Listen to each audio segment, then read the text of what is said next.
it definitely. Now, Joe Brady, I've seen pictures of you.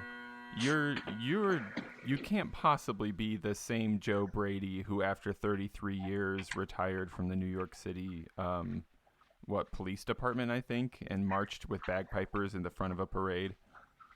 Well, Joe Brady Jr. did a lot of great things and continues to do great things in the piping community. I think he taught FDNY and/or NYPD throughout his piping tenure. So no relation. I knew Joe Brady Sr., his father. Interesting story about how I met him. But I also I know Joe Brady Jr. But no But relation. neither of those is you. No. I'm the Joe Brady from Chicago. So if anybody's looking for Joe Brady bagpipes in their Google searches, we got to make sure we're getting the right Joe Brady here. Fair enough. But Joe and I are friends, and we get each other's messages from time to time. Yeah. Did the three of you ever get together for drinks or something? The three Joe Bradys talk bagpipes? Not the three of us. So I was with Joe Brady Sr. in Hawaii, and I was with Joe Brady Jr. I bumped into him in a number of games over the years and had a beer with him up in Fairhill. Now, were you with him in Hawaii? Like, are these connections?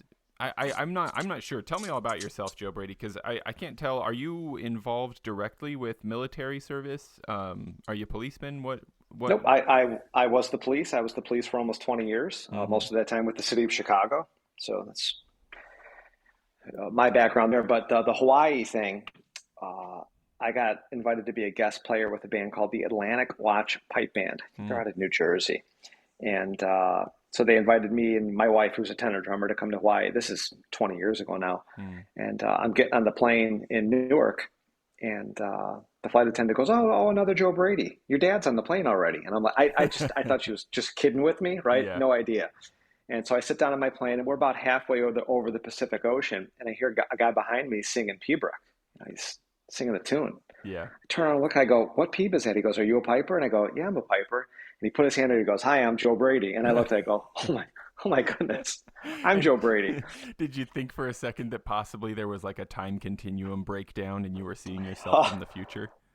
No, it wasn't an episode of Lost or anything like that. It was it was kind of neat. So we hit it off, and he was coming just to hang out with the Atlantic Watch Pipe Band at the time. I think he had been teaching them. So Joe Brady Sr. was a judge, mostly a Pibroch judge, and kind of legendary, right? There's rumors that if he saw a piper he didn't like, he would turn his hearing aids off and just let him play. So, but good people. Yeah. Were you over there was it a Pearl Harbor event, or was it just something else, just to go play in Hawaii? Well, this was really before all the Pearl Harbor events started happening, but we did play at Pearl Harbor. We played on the USS Missouri. We played throughout downtown Waikiki. And we were with there's a Hawaiian pipe. I think it's the Pipes and Drums of Honolulu, or the Pipes and Drums of Oahu. Yeah, there's pipers and drummers there on the island. I think Jack Lee goes out there too. So just a neat place to play the bagpipes. Yeah. Well, take me back even further. I guess I usually don't ask anybody about pizza until the end, but where you're from, Chicago, do you have strong feelings about pizza and how it ought to be taken care of? I mean, it's not strong. It's not strong feelings. I mean, taste is like tone. It's personal, right? So, if I'm going to send somebody to a pizza place in Chicago, it's going to be Lou Malnati's. No place else. Taking note here for when I go to Chicago. Yeah, I mean, and that's for, if you want the stuffed pizza. They also have a fantastic pizza that the crust is actually made out of sausage. Okay, that's where I want to go. Yeah. Lou Malnati's. And then there's another great, if you like thin crust, there's a place called Aurelio's. But Aurelio's, every oven is different, so there's only a couple of good ones out there. So, I mean, it's just personal. Yeah. It's personal. Mm-hmm. That's one thing I miss about Chicago. I miss the food. Did you grow up there? Yeah. Born and raised on the south side of Chicago. Tell me about that. Take me back. Tell me how did Joe Brady get formed into what he is today? How many siblings did you have? When did you where did you go to school? All that stuff. Tell me all about yourself. Sure. So, like I said, grew up Irish Catholic kid on the south side of Chicago. I have an older brother. I have an older sister. And, I jokingly like to say that mom wanted a priest in the family. Mm-hmm. So, I went to Catholic grade school. I went to Catholic high school, went to seminary. Didn't work out for me. It wasn't what God wanted for me. and At, try to tell an Irish Catholic mother that.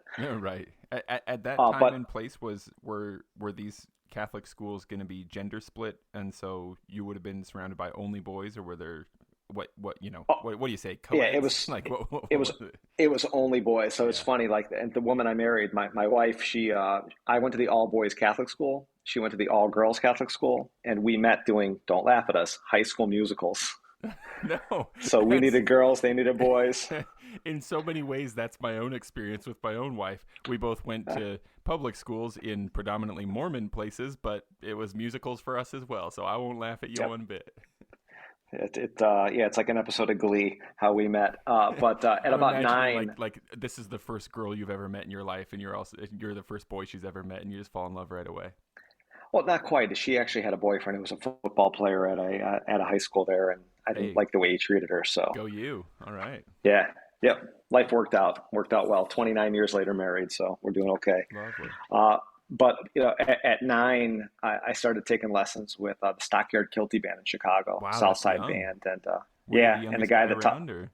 Oh God, by no means, no, Mm, by no means at all. Because the guy that taught me, Dave McKee Sr., he has I think six boys. mm. Two of them ended up as police officers. I ended up working with both of them with the city of Chicago. One's a piper, one's a drummer, both phenomenal musicians. But Dave taught me how to play, and just mean old Scottish guy, yelling at us, hitting us. He hit us with the chanter. I mean, I recall the top of my chanter was broken off because I'd been hit with it. Um, and you gotta play with the nub. You gotta play your chanter with the nub of the practice blow piece. Well, that's one way to get motivated, I guess, huh?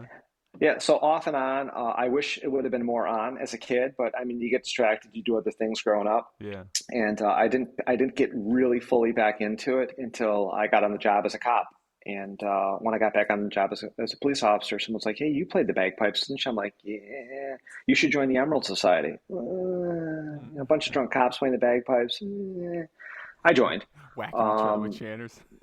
Oh man. Hey, listen, their intentions are right. They're always, they lead with their hearts. The intentions are right, but Yeah. it is what it is. When you were younger, had you progressed to the point where you were playing pipes and going to parades and stuff like that, and so hopping back in wasn't that crazy, or had you not got quite that far, so there was a lot of work to do still when you hopped back in? No, there wasn't a lot of work. I was able to hop right back in. I mean, Yeah. all through high school, all through grade school and high school, I played the trumpet too. So I mean, musically, the foundation was there. Yeah. The mechanics of it. Geez, I remember the first bag that Dave tied into my bagpipes. It was an L&M hide bag, and he Mm. tied it in backwards like I was a lefty. So it's a nightmare, right? Oh yeah, I tied it in wrong. Just play it that way. Just play it that way. What? What did you put it on the wrong shoulder, or did you just lean No, everything I put against it. your neck? I leaned everything against my neck. It was crazy, right? Wow, And really? just play it, and no seasoning. Dave, I can't blow this. It's really hard. Just blow.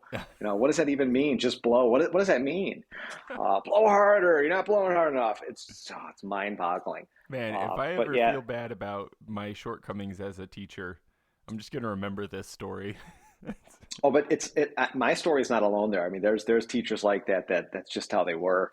Blow. Yeah, you tie it in backwards, and no drone read Leaking in one of the air pipes, and everywhere. yeah, just leaking air everywhere. How do you do this? It's like, are you trying to get me to quit? Oh man. So Well, if you make it through that, I guess you really can do it, huh?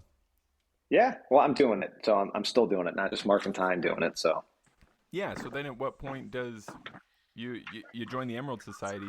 I feel like, what's up with Wake and District? Did you establish that band? Did you come into it from the Emerald Society? You seem like you. I get the impression that you're a big deal over there. yeah, thanks to the Chanter Rant fellas. Yeah, tell me about So that too. How the heck did that happen? Because I've all right, known, well, that's the thing, Joe. I feel like you and I are talking for the first time today, but I feel like I've known you for years because of listening to the Chanter Rant. I've heard your own voice, of course, there, but I also hear you referenced so often. Of course, what I think in my head immediately is "F you, Joe Brady." yeah, oh yeah, yeah. And do you know why that is? I know. Where I the mean, I've listened to every episode of the Chanter Rant, so I feel like I should know. But what a blur, Like I don't remember. Was it? Well, so I appreciate them making me famous. I love it, but it's like every time they wanted to do something in piping, or hey, we should try this, and they're like, "Oh, Joe Brady already did it. F him." Yeah. Right? So it's always been F you, Joe Brady, because when they come up with ideas. I'm not saying I invented the ideas, but Yeah. I've tried a lot. You got to find what works for best for you and your band. So I've Right. tried a lot of things, and we're fairly public about it too on social media, letting people know what works and doesn't work. Yeah. But just Oh, for his department, Joe, did I lose you? I am so sorry. I'm afraid that I lost you for like the last 2 minutes. Oh no. Yeah, I am really sorry, Okay, man. it's okay. Where did we lose off? Um, you had just finished telling me why the Chanter Rant boys were saying "F you, Joe Brady." Okay, so we did finish that part. Yeah. Okay, so I'll circle back to from Chicago to North Carolina, and I That's think the I know what one. happened. My iPad went on silent mode here, so clap again. I apologize. No sweat, man. I'm gonna give us a three, two, one. Here we go. Three, Okay, 2, 1. We're good. Carry so on. yeah, carry on. Irregardless, I played off and on with the Emerald Society and the Chicago Police Band in Illinois. Did a lot of great things. Played Carnegie Hall. Oh, awesome. Played in Ground Zero after the Mm, events of 9/11. yeah. Played in Monaco for the International Association of Police in front of the palace, which is really cool. Yeah. Wow. Got to do just being a cop in the second largest police department in the nation opened up a lot of doors to be able to go play events. We didn't Yeah. play well, but we were adequate, I guess you could say. Was this But good people in those. was Go it one ahead, of those James. I'm sorry. situations where like bagpipe time could be duty time, and so it was attractive for a lot of cops to join the pipe band in that way? Yeah, in Chicago, well, not necessarily attractive, but at least the bosses rewarded us. We called it Code 49. That Mm. was a payroll code that we Mm-hmm. were sent to go do bagpipe things. So yeah, I was Code 49 all the Mm-hmm. time. It did get to a point like if my boss wanted me to play something, and I got a bagpiper who works for me, so I'd go play events for that boss. Yeah. But it did get to a point where it was like I need you in the office or I need you on the street. Yeah. So it happens. But in 2005, my wife got a job offer here in North Carolina, where I'm at today. Yeah. And I'll take a circle back to 1999, where I was in Washington, D.C. at the National Police Memorial. And I'm in my kilt with the city of Chicago stuff and have my bagpipes. And I see a small group of Southerners Mm. holding court at a bar in a hotel. And they're drinking and having a great time. And there are these gorgeous black and gray uniforms. And chief of police, Gary Ragland, gives me his card, and we're talking back and forth. He goes, "Well, if you ever come to North Carolina, call me. I'd Mm. love to have a bagpiper in my agency." So yeah, wife gets the job offer. I call him, basically hires me over the phone. We go down there, we visit, and I'm playing bagpipes in the police department. And I had no intentions, James, of starting a bagpipe here in North Carolina. I figure Yeah. I'll join the police department here, play the bagpipes to these guys for their honor guard, do my thing. And by chance in 2006, I got asked to join the Charlotte Fire Department Pipe Band. Mm-hmm. Really smart looking group of pipers and drummers. They wear these bright red tunics. To join them at the North Carolina Fallen Firefighters Memorial that had just been established there in 2006. Mm. So we're all in full military dress. It's 90 degrees outside. We're marching down the street. And we do this thing. And I end up at Raleigh Fire Station #1 and bumped into three guys, three firefighters. And they said, hey, man, as Southern as you can be. Hey, Yeah. man, Yeah. uh, we want to start a pipe band. Will you teach us? Huh. And that was the beginning of my end. That's how it started, huh? Yeah, that's how it started. And what's crazy is those three guys, founding members, they're still in the band. Oh, really? Yeah, I played a gig with one of them yesterday. He's our bass drummer. Uh, He's our drum major, but he's also a bass drummer. the So just kind of cool. Then where it might be that I'm ignorant of geography there, so maybe it's obvious, and to anybody who knows the Carolina as well. But where does the Wake and District name come from? Good question, because I didn't come up with the name. So the name was established by the bands. He called himself the Band Master. Oh, Is the title he gave himself. good And title. it's actually, no, it's a great title because that's also the title, I think, of the manager of the NYPD pipe band. So for Mm. years, Brian Coughlin was the band master there, and band master. Brian's super great guy, great piper too. But so Skip called himself the band master. Skip Kirkwood. He was the chief of the Wake EMS uh, public safety unit, and Mm. Wake is the capital county here. Mm. So, he went on a Scottish, in Scotland, it's Inverary district. It's Right. Yeah. wherever in district, instead of counties. So Skip went with Wake for Wake County, and district, because I was from Johnson County and we had other people from other counties surrounding Wake County. So that's where the name came up, right? The Wake and District Public Safety Pipes and Drums. Yeah, gotcha. That's our It's our a big mouthful. local band over here in Utah. That was the same idea for their naming convention, the Wasatch and District, the Yep. Wasatch Front, and it's the area, but it sounds more Scottish to say district, so we'll say Yeah, Wasatch it and District. does. It certainly does. So I didn't disagree with it, but again, again, I had no intention of starting pipe band number one, Yeah, let that's alone right. naming it, picking uniforms. I'm like, okay, fine, I'll teach people. We'll learn how to play. And my wife had played tenor, Oh, she so already she had was part of at it this too. point. Yeah, yeah. Well, and once we got married, she joined the Stockyards with me, and she played the tenor in the Stockyards. Gotcha, gotcha. And do you feel like, and this is just curiosity, of course, it's not a value judgment because some people like bagpipes and some people don't. But do you feel like it's something that she did and does for the sake of hanging out with you, or is she like super into tenor drumming of its own? She is so the tenor drummers in our band refer to her as the OG Sass because our Nice. tenor drummers call themselves the Sass Pack, and she kind of loves that. She's not one of those, and I don't want to brand any of these really intense tenor drummers out there because there's just really intense people in every walk of life. Yeah. She loves the music. She loves being with me and doing it. She loves putting the kilt on and going out and playing in front of people. She loves teaching too. So Yeah. she taught all of our first kind of pass of tenor drummers. Hmm. It did get to a point though where the tenor drummers that joined the band became better than her, and then Hmm. she kind of stepped back, that's cool.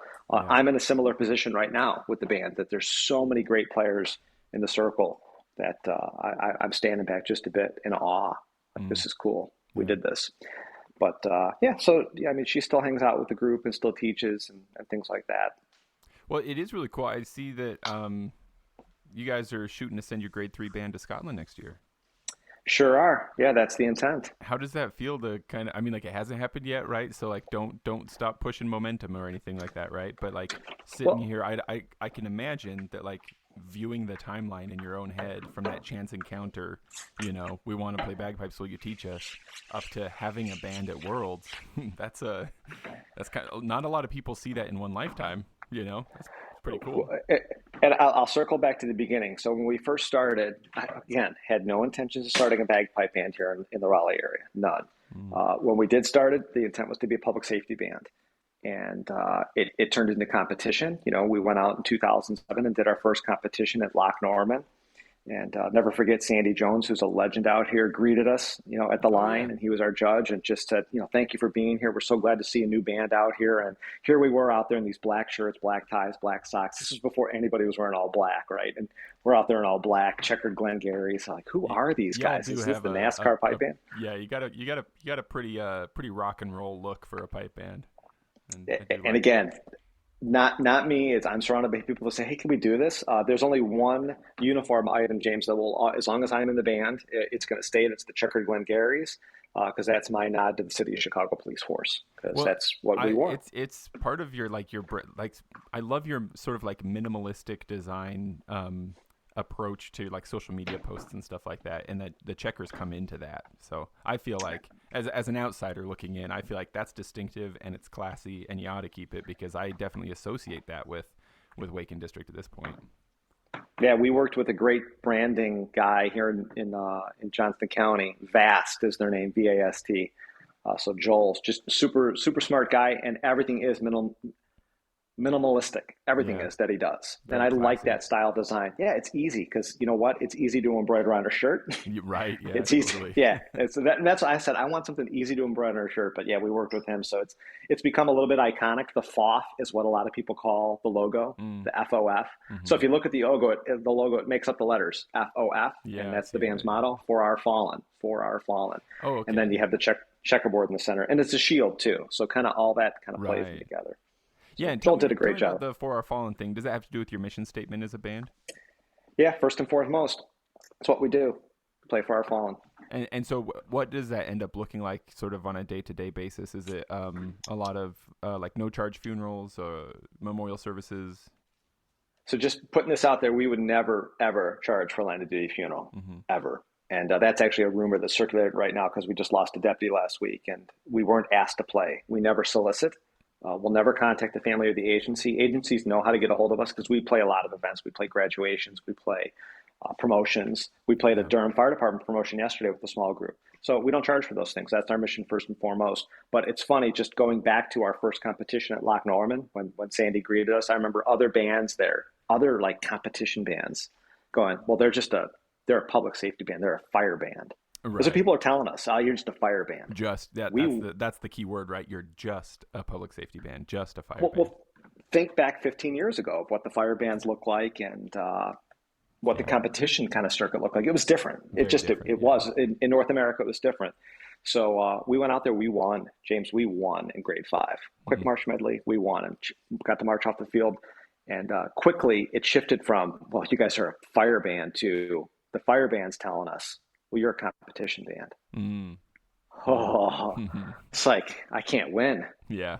Right. And just from there, we kept doing what we do. My personal feeling is we compete because it makes us better, makes us better players. And we can get it wrong. And people will argue this with me, but people can get it wrong in a competition circle or on a parade. We cannot get it wrong at a funeral. Can't. We speak for the family through music. We don't say a word, but we play music, and we can't get it wrong. And I've seen bands and players get it wrong so many times. Yeah. And John McCain. Oh yes. Right. Yeah. I mean, go through the litany. Everybody hearing that, I suspect everybody listening right now just removed their hand from their face because it just immediately your palm goes there. I hate what happened for that piper. I do. Yeah. And it happens. But you can't get it wrong in moments like that. And there's been a number of high profile events where I've been asked to play, and I defer. I defer to a grade 1 piper saying, do you want to play this? And even then they're like, I don't want to know. Because James, you can't get it wrong. In those moments, you can't get it wrong. No, I'll tell you, Joe, I was late to a funeral one time. And luckily it wasn't entirely my fault. Like, I was actually there before I was supposed to be there, but the family had already arrived like way early. And I felt so terrible. That's never going to happen again. That was, they were very nice about it, especially considering the circumstances. But still, it was mortifying. I still kind of get a little sick feeling in my stomach when I think about what it was like walking up to that. It's happened to all of us. Whether it's a flapper valve breaking and you got to use your tongue to keep the the bag inflated, right? Or a drone reed falling out, or a tuning pin dropping. It happens. Yeah. All right, but it can't happen at a funeral. It can't get it wrong. So, that's why we compete, because we know when the competitions are. We never know when a funeral is going to be. Yeah. That's and true. another argument that kind of came up recently last week, the National Fallen Firefighter Association, they always do their memorial in October. And the Friday before, they're going to do a workshop, a clinic, to come out there and fix everybody's bagpipes and check tape and all those things. And I think it's a great idea, but I think that the day before the memorial, it's the wrong time. I applaud them for the effort, but it's too late. Tell that person not to play. If you're rereading everything and retaping and rehemping, it's too late. Yeah. I appreciate what's in your heart, but it's too late. And that's why we compete, right? Because we know when the competitions are, we plan for them, and it keeps us on our toes. It keeps our instruments where they need to be, because we both know the bagpipes, it's like trying to balance a marble on top of a hill in a snowstorm. It's impossible. That's true, yeah. Right? Yeah. So what? So Oh, go ahead. Yeah, if there's anything else. No, go ahead, sir. I was just going to ask what the actual sort of like membership makeup looks like at present, because is it a competition band, but you do need to be a public service person to join, or is it public facing as well? Like anybody could join. Anybody could join. Yeah. So all walks of life. I think today we have maybe one active public safety member in the band. No, correction, 2. We have a lot of retired public safety, myself included, and then just people that they want to do the right things for the right reasons. Like if someone calls up and they want a bagpiper at a funeral for a fallen police officer or firefighter, these are people from the community that want to step up and do something for the community too. Yeah, take time out of their day to volunteer and go do it. So a lot of kids too. It's an interesting dynamic with kids.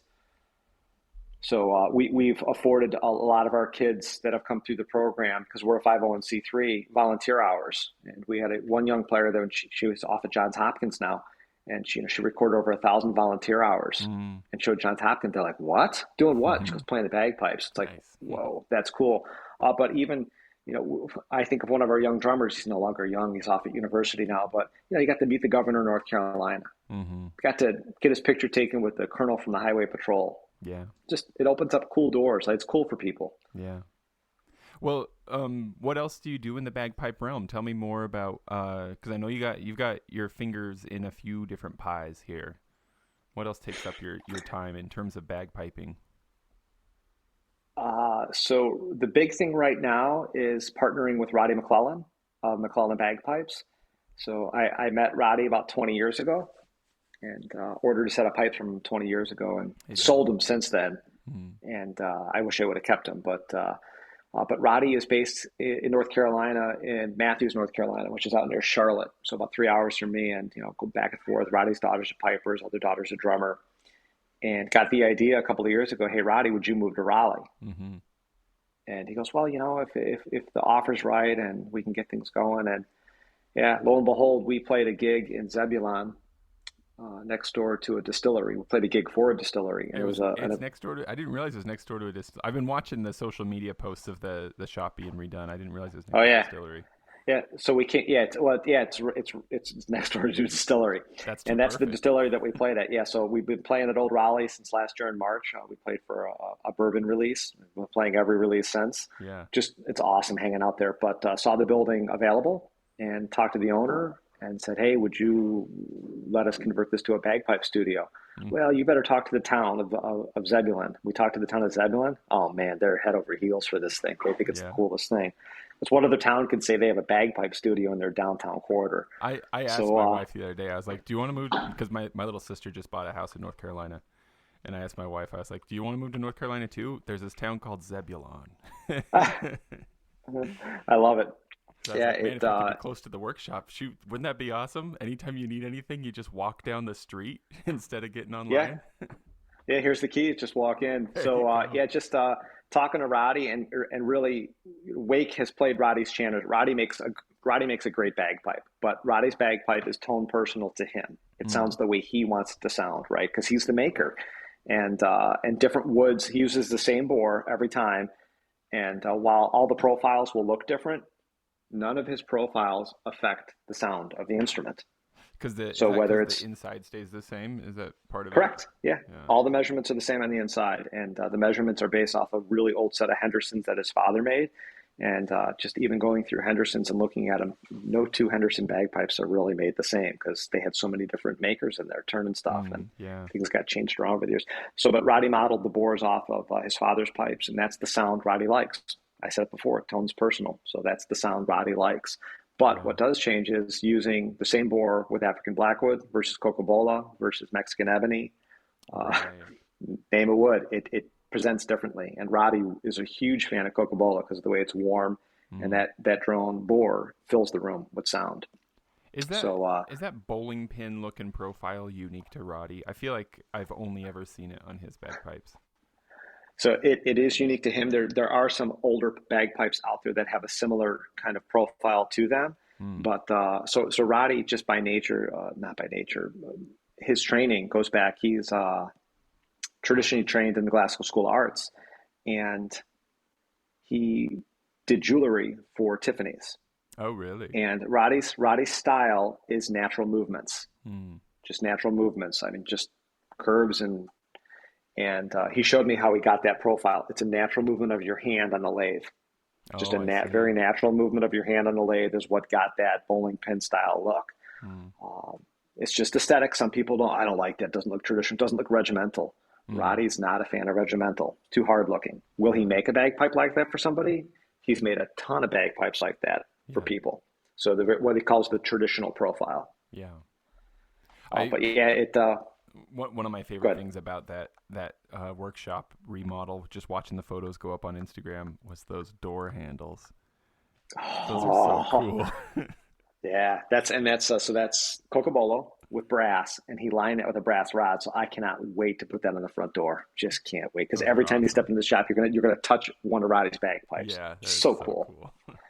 So So anybody just it's listening, little touches. I'll put links to the Waken District and MacLellan social media stuff down below. Not that they'd be hard to find, of course, but if you want to see some of these photos, if you haven't seen them before, I'll put links down below. They're super fun to look at.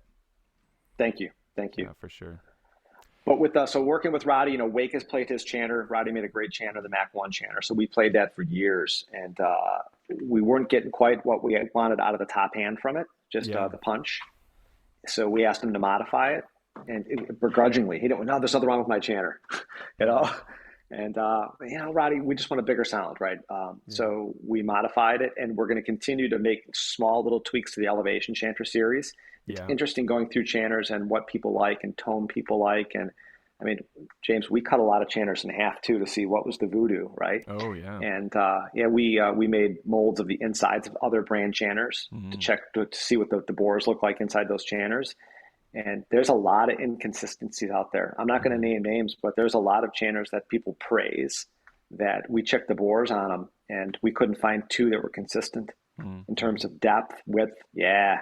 This is modern and not modern. It is interesting, right? Like, I feel like there are real differences that you can hear for reals, right? Because I know that I do hear something and go, I like that. Like there is something legitimate there. But I often wonder, like, how suggestible am I, And I think part of this is because, not that it matters much, but I'm allergic to a lot of painkillers.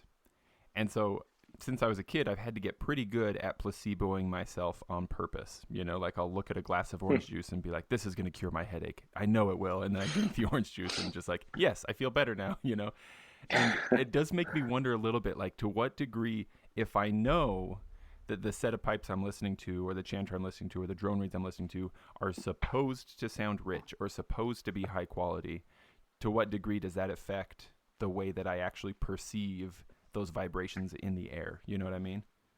I know exactly what you mean. And how does that sound within your own sound umbrella where you're standing versus hearing somebody play your pipes from 15 feet away and go, wow, they sound good, but they don't sound like they do for me because the sound waves are different around you. Yeah.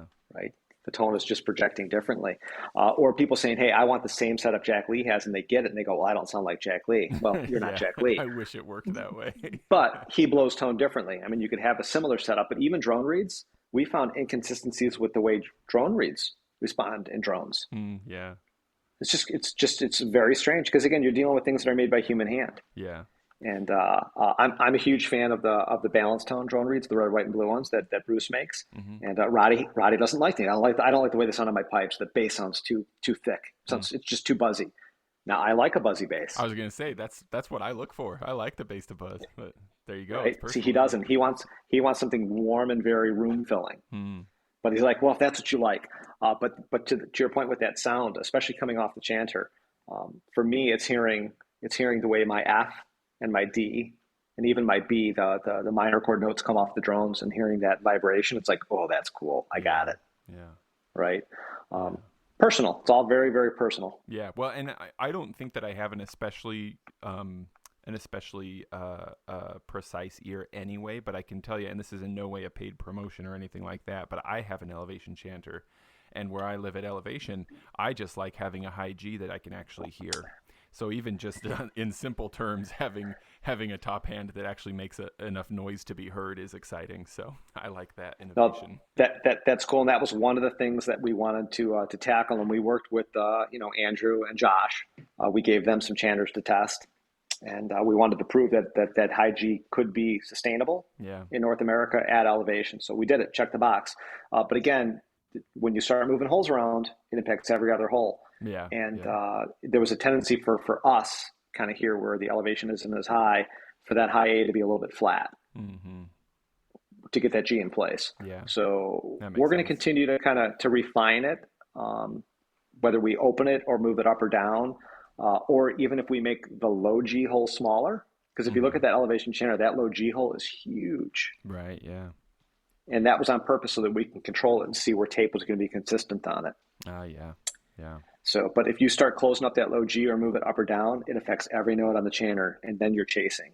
So we don't want to go down the rabbit's hole. We figured we had a really good product that was consistent like even yesterday, and shame on me, I hadn't picked up my MacLellan bagpipes in over a week, and picked them up, got to the Durham Fire Department. I mean, I checked them before I went, but got there and everything was perfectly in tune. Drones locked right in. It's like Chanter locked right in. I moved one piece of tape. I moved a B. Yeah. That's a good and away I went. When you can just pull it out and play, that feels good. And it's consistent. It's the instrument being where it needed to be for me. Yeah. So, and it's funny, like Adrian Melvin, because he made the reads for us. I'll take screenshots of, cold start 5 minutes in, and screenshot of everything lining up except for my high A being flat. So he's like, cool, we did it. And that took almost 2 years to develop the right read for it. And it was all based off his band reads. So, yeah. But like Andy uses Gilmore reads in his, in Vegas. Because Andy likes the kind of the flatness and a little bit thicker sound of the Gilmore. Tone is personal. So. Right.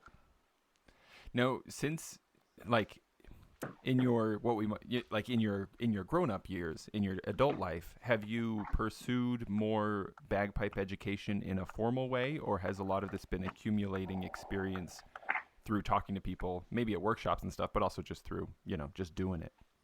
It's just doing it. It's organic and talking to other people, seeing what works and doesn't work.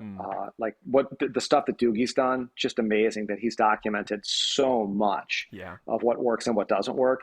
And he's, his words, he's stolen a couple things from me. Now he's giving me credit for it. Doesn't call me after you, Joe Brady, but Doogie has a great system in place. When Doogie calls you after you, Joe Brady, it's like, oh God, what has life become? But just it's watching the processes that work, and maybe not necessarily what works for Scotland, because what works for Scotland's different for us here. Yeah. And because it's their national instruments in their schools. It's not like that here. It's a lot of adults later in life. He's got a really cool program. So, his books are a lot of things that I've learned over the years because he's learned the same things being a piper here, but he has such a range of knowledge.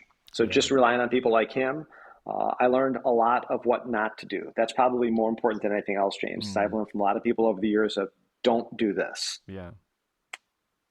Yeah. Have you any experiences of your own that stand out in your mind? Maybe to the tune of like a drone reed falling out during a performance or something like that. But anything that's ever happened to you in practice or in a competition or in a performance that you have thought to yourself, this will never happen again. I will not allow this to happen again. Yeah, for sure. And I mentioned it before, the flapper valve on the blow stick breaking. It was a leather one, right? It was freezing cold outside, and it just sat for just a little bit too long outside. It just cracked. So found other. I used my tongue that day. I had no choice. And I was playing a really hard reed. It sucked. But made it through. And then I bought a Little Mac, I think at the time is what they were called. Yep. And then you find the moose valve, and that's even better. Yes, right. I'm so happy now. I'm settled into my moose valve for sure here. Yeah. I had a bass drone fall down the pin. It just dropped because I didn't have it tight enough. So that's before I go, like I'm going to go out this afternoon and play. I'm going to check my bagpipe end to end to make sure everything's tight before I go out there. Yeah. So it's just kind of the motions that you go through. Right, you start to develop kind of a checklist, huh? Yeah, and there's people that have checklists out there to go through. You need to abide by them.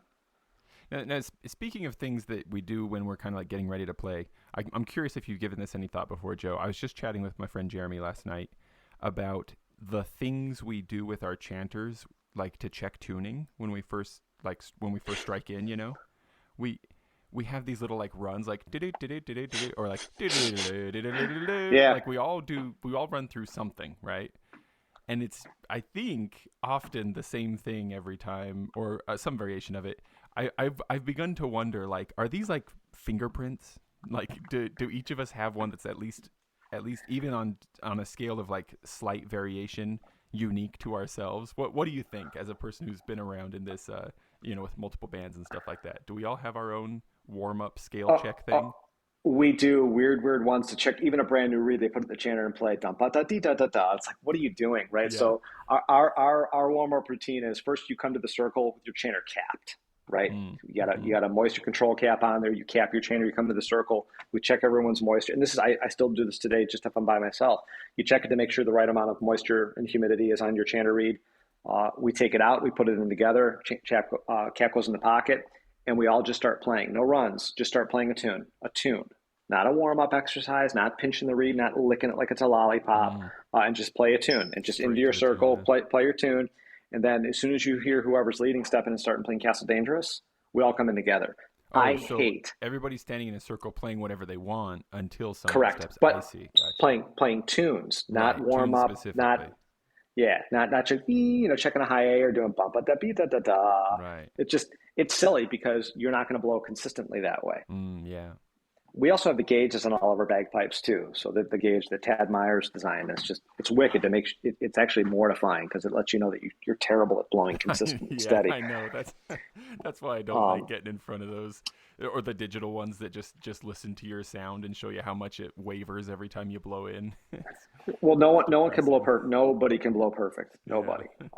But it paints a picture of where you need to be. But when you do those exercise, when you do those weird warm up routines where you're playing notes, people are blowing all over the place. And the other thing that drives me bonkers is when people are warming up, they'll play a tune and they're walking around, but they're not marking around in step. They're not marking time. They're just randomly walking. So that's what our pipers, we just have stand in a circle. They could turn around, they could turn sideways. They don't play against anybody else. They just play.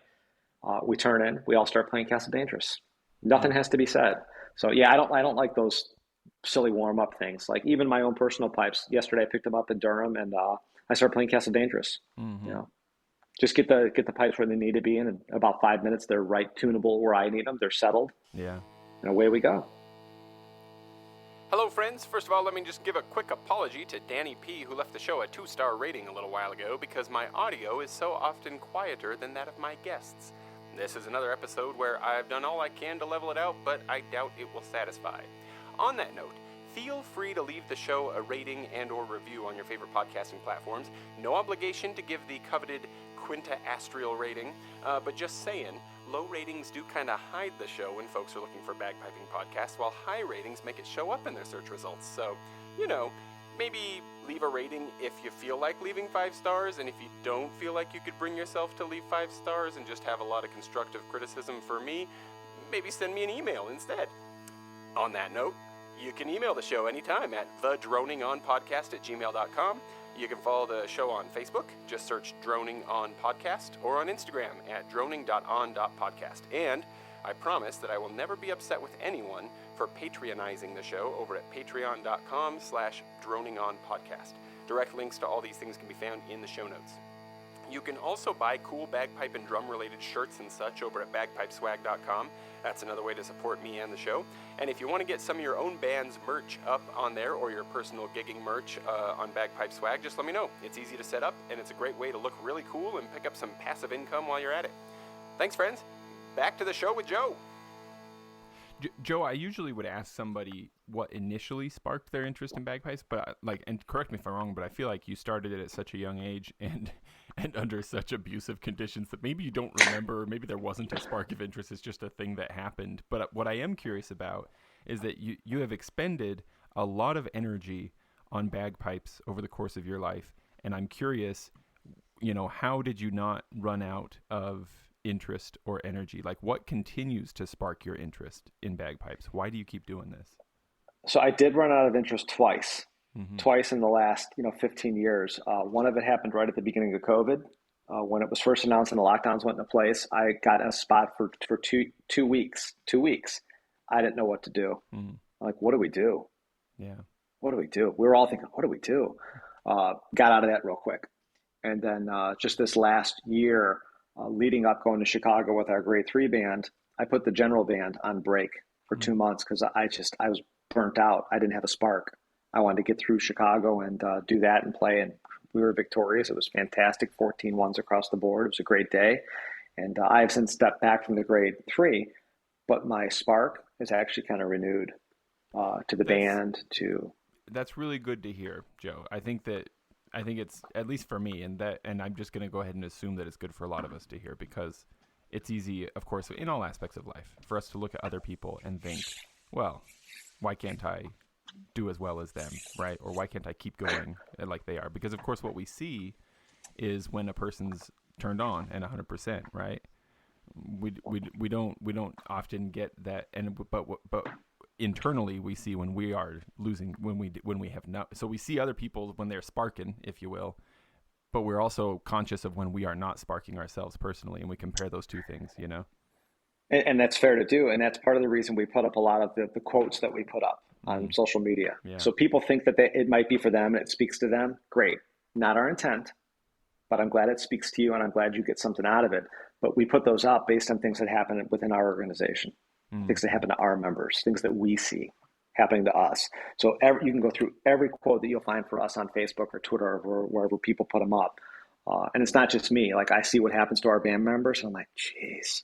You know, so we'll find a little quote to match up with that, find a picture, not of that band member. We'll never marry up the band member that's associated with that quote. Well, just, I mean, it's the optics, but because I don't want them to feel bad, but for someone to say, hey man, thanks for posting that. Or when they share it and said, yeah, we're going through this too. So whether it's the individual or the band, yeah, we're all going through it. It's very real and it's not easy.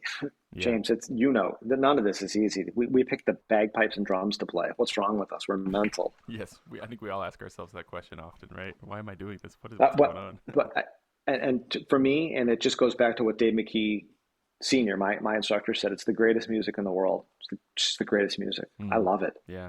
It's the greatest instrument. It's so cool. It speaks to us. Yeah, that's why we're here. And that makes sense because those quotes that you guys put on social media really do hit home, and it makes sense that of course they do because they're real, you know, like of course they're relatable because they're coming from real life.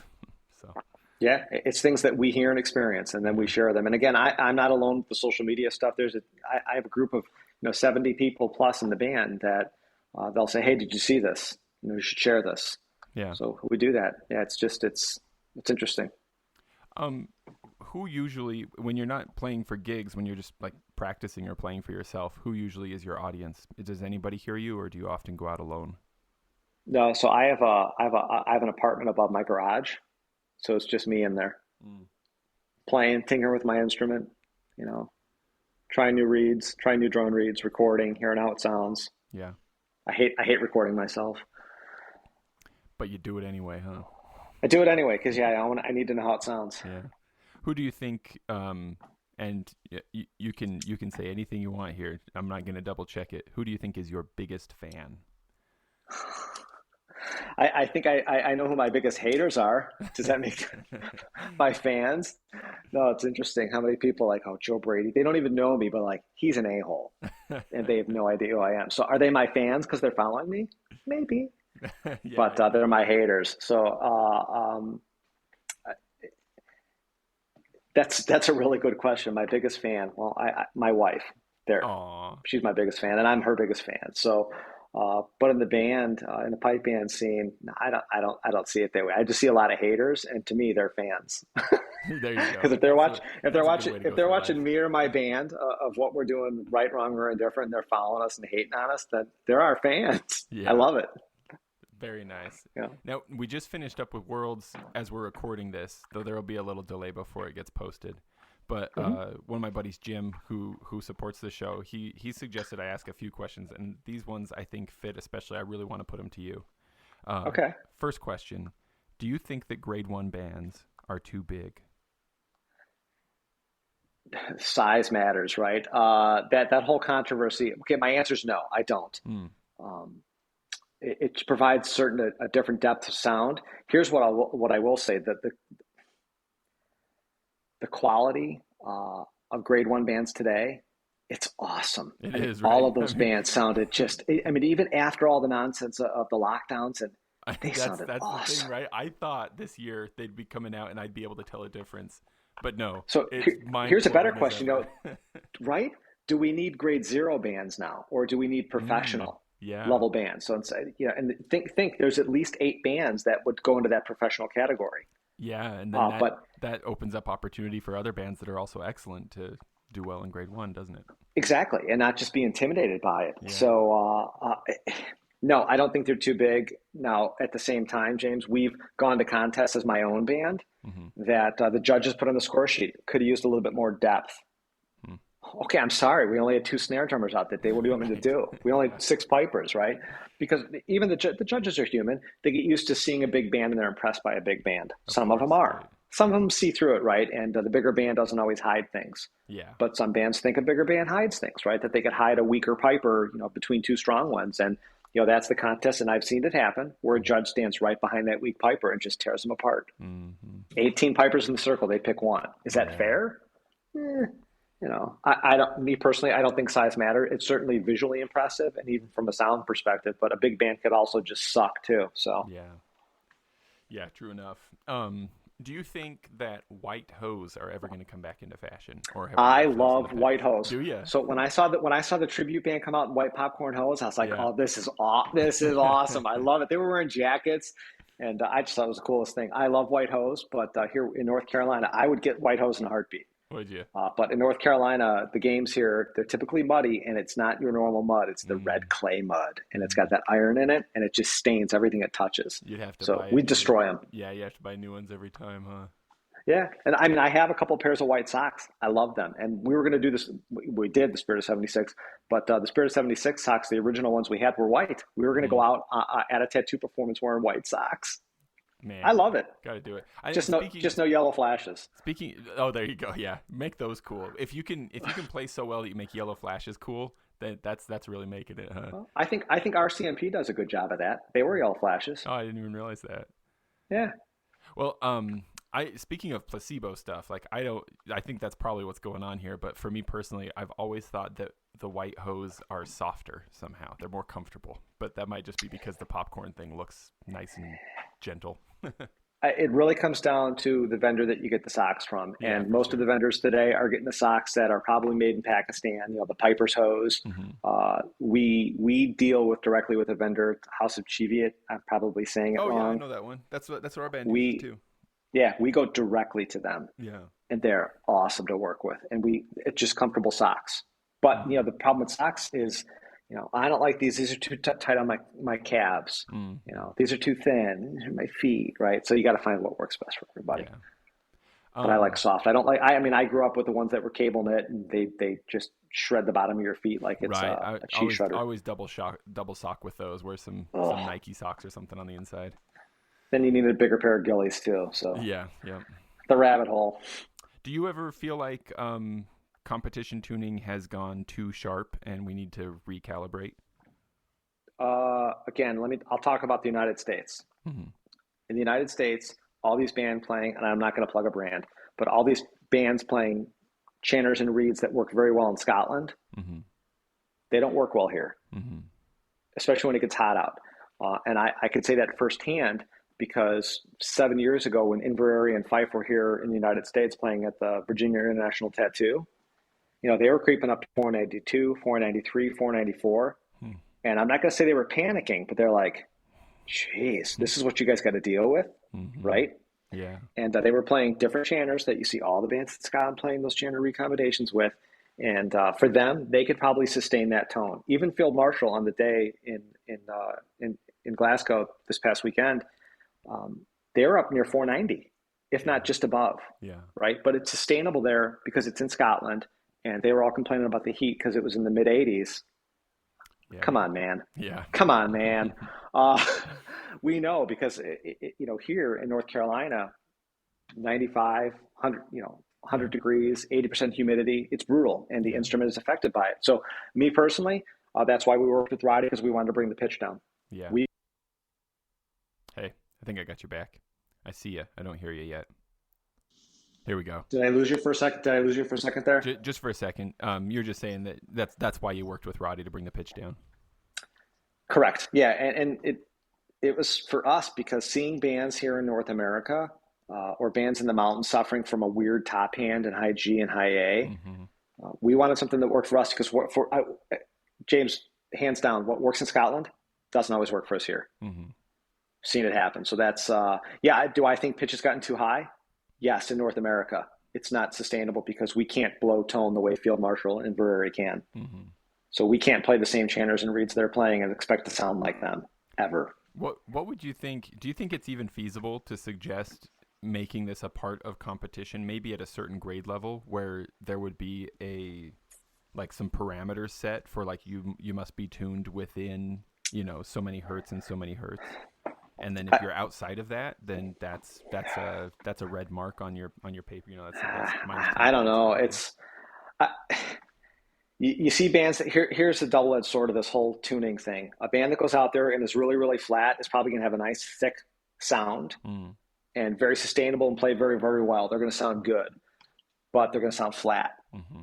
right? That's how, to human ear, they're going to sound flat. The next band goes out there, they're at 486. While that band sounds really bright. Yep, bright. That's the word, isn't it? So it's So want to sound bright. is it an illusion? Is it an audio illusion? Who played better? Right.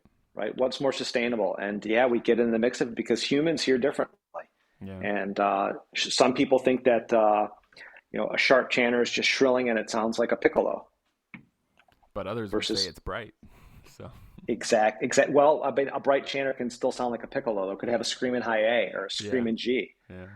So I don't think we should put parameters on you need to tune within this range. I certainly don't think we need to go down as far as Doogie proposed everyone going to B flat. I'd love that, but that gets very complicated. Man. I would love it for the sake of for my children's sake if we went to B flat and if our written music actually matched the concert pitch as well. If everything was written in the key of B flat as well. Yeah.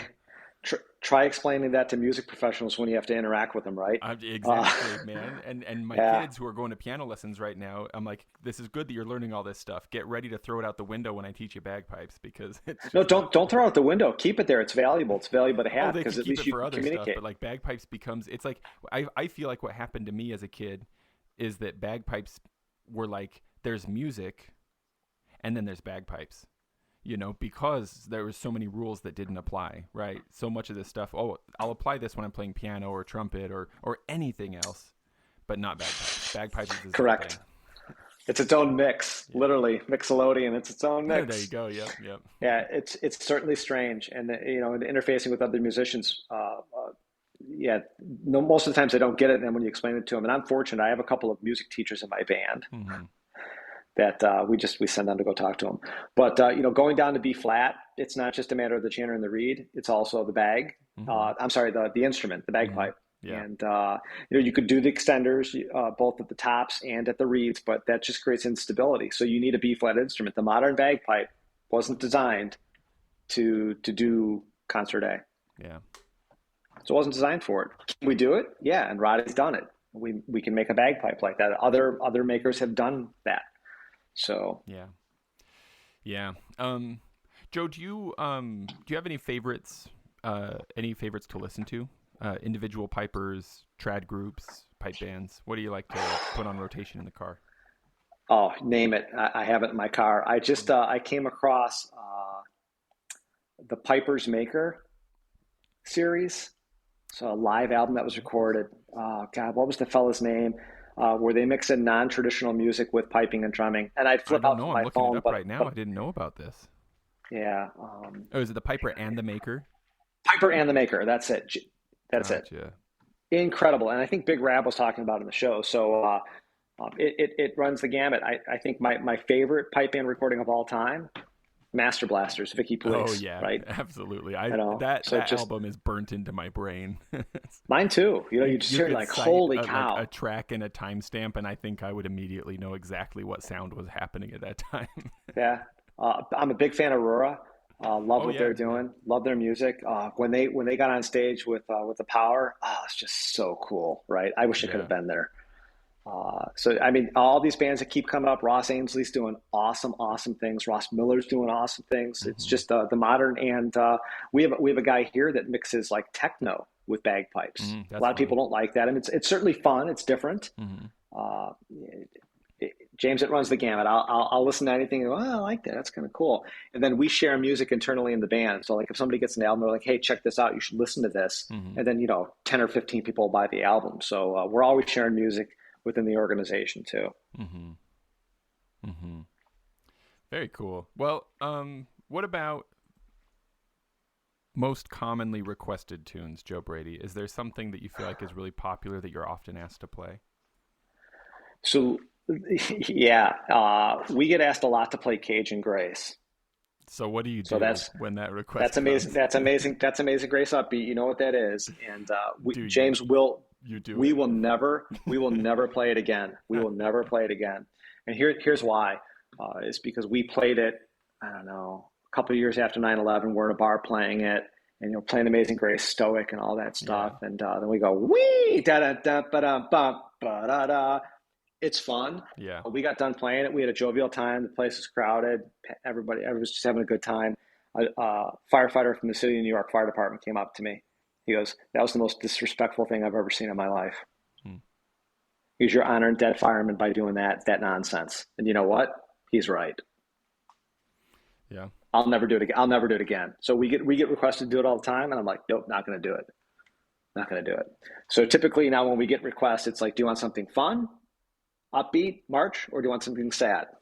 Slow air, skyboat song, right? Right. Or so that's just kind of how we frame it. But yeah, Cajun Grace, I would say, is the one we get requested the most, and yeah, we'll never play it again. It's a hard no. Gotcha. Ba-dum-bum. What does anything take up your time and energy other than bagpipes right now? Do you have any other hobbies and interests, or is this like I have a real job, James. You do? I work for Motorola Solutions, so I have a real job. It's my second job now. So did 20 years as the police and doing this thing for Motorola now. So yeah, I have a job. I travel a lot for work, but pipe band is probably a big chunk of it. Or ancillary things to pipe band, because now it's a bagpipe shop making bagpipes and chanters and right. Yeah. I think it all kind of weaves together. Even the bagpipes weave into Motorola, because I got to play at a Chiefs conference where I brought the bagpipe band out there, and Motorola ended up interviewing me and putting it on their Motorola Foundation. It's kind of cool. It all weaves together. That to be clear, I happen to know because I work in telecom myself, but Motorola Solutions, it just for anybody listening, it's not necessarily your smartphone. It's more. No, that's the Lenovo division that Right. that handles the phones. So Lenovo owns the brand. Mm-hmm. They own the Batwing, the M logo, but we're Right. most of what we do is land mobile radio, and I'm in a mobile video group, and we do license plate recognition, facial recognition, all kinds of those fun Big Brother things. Right. So that keep people safe. He says loudly into the microphone. The Ministry of Love is here to keep you safe. That's right. We keep you safe. Well, Joe, do you have? I feel like you've dropped some really good pieces of wisdom throughout here, and so maybe I've overpushed it because there would have been a lovely fade out moment. But do you have a fade out moment for me here? Something you can say for those listening as I fade us into drones? Sure. And you do the right things. Yeah, I'm sorry. Go ahead. I was just going to say, take your time. I can cut out the silence, but then I just cut you off. Sorry. No, it's all right. Here, we'll do the clap again. Yeah, just give it to me again. I'll clean it up. When it comes to anything in bagpipes, pipe band, life, just do the right things for the right reasons. Lovely. As you're saying that, I'll have the drums fade in, and that'll be our finisher. Yep, that's it. That's kind of my mantra. I go about